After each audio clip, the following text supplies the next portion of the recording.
अरविंद, मुझे मार्केट जाना था, तुम बाइक चला लोगे? हाँ, मैं मार्केट में बाइक चला लूंगा, पर लेकिन जाना कब है? हाँ, मुझे अभी जाना है, चलो। हम चल तो देंगे, लेकिन भैया को पता चल गया तो? तुम चिंता मत करो, उन्हें कुछ पता नहीं चलेगा, वो तो वैसे भी ऑफिस गए हैं। जब तक वो आएंगे उससे पहले हम घर आ जाएंगे। तो फिर ठीक है, चलते हैं। मैं बैठूं? भाभी, मुझे डर लग रहा है, कहीं भैया को पता चल गया तो? वो तुम चिंता मत करो, मैं सब संभाल लूंगी, चलो।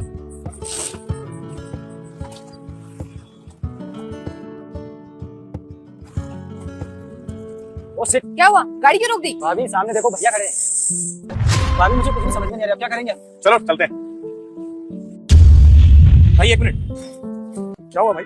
आपका छोटा भाई और भाभी यहाँ पर क्या कर रहे हैं? ठीक है भाई, दोनों से मिलता हूँ, हम बाद में मिलते हैं।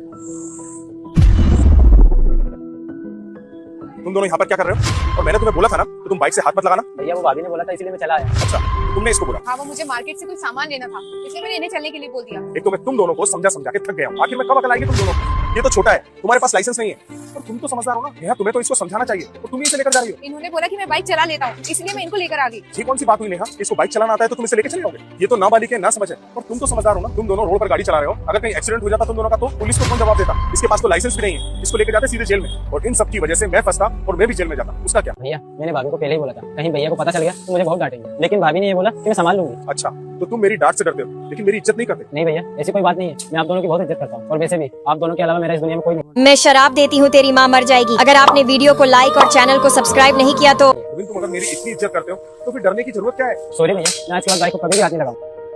ये लो भैया। छोटे में तो उसे बाइक चलाने के लिए मना नहीं करता, तो 18 साल का हो जाए ना, उसके बाद बाइक चला ले। आप सही बोल रहे हो भैया, आज से मैं आपकी हर बात मानूंगा। और नेहा, तुम आज के बाद ऐसी गलती कभी मत करना, क्योंकि इस दुनिया में तुम दोनों के अलावा मेरा कोई भी नहीं है। तुम दोनों को अगर कुछ हो गया तो मेरा क्या होगा? सॉरी, मुझे माफ कर दो, मुझे सामान लेना था मार्केट से, इसलिए मैंने इन्हें बोल दिया। नेहा, अगर ऐसा ही था तो पैदल चले जाते या फिर टैक्सी बुला लेते, अगर वो भी नहीं तो मुझे फोन लगा देते, मैं चल चलता आपके साथ। सच तो ये है नेहा कि तुम दोनों के अलावा मेरे इस दुनिया में कोई नहीं है, और मैं तुम दोनों को बहुत चाहता हूँ, और मैं तुमको बाइक चलाने के लिए इसलिए मना करता हूँ। तुम्हें पता है, अभी जो मेरा दोस्त साथ में था, उसका एक छोटा भाई था, और उसके पास ना लाइसेंस था ना कुछ। वो छोटा था, बाइक चलाता था ना, तो उसके परिवार वाले बहुत खुश होते थे। लेकिन एक दिन बाइक चलाते चलाते उसका एक्सीडेंट हो गया, और पता है, हजारों पैसे खर्चे किए, लाखों पैसे खर्चे किए, लेकिन उसके बावजूद भी वो उसको बचा नहीं पाए। और वो मेरा दोस्त हमेशा टेंशन में रहता है, हमेशा वो परेशान रहता है कि उसके साथ में ऐसा क्यों हुआ। और आज मैं तुम लोगों को ये क्यों समझा रहा हूँ कि मेरे साथ में ऐसा ना हो। और एक बात बोलूं, आज मैं सिर्फ मेरे भाई को मना नहीं कर रहा हूँ, अगर मुझे रास्ते में कोई भी दिखता है ना जो नाबालिग होता है, उससे मैं हमेशा यही बात बताता हूँ और उसे मना कर देता हूँ कि बाइक चलाना सही नहीं है 18 साल से पहले। इसलिए कानून ने जो नियम बनाए ना, उसका पालन करना चाहिए। वो नियम उन्होंने कुछ बनाए है ना, तो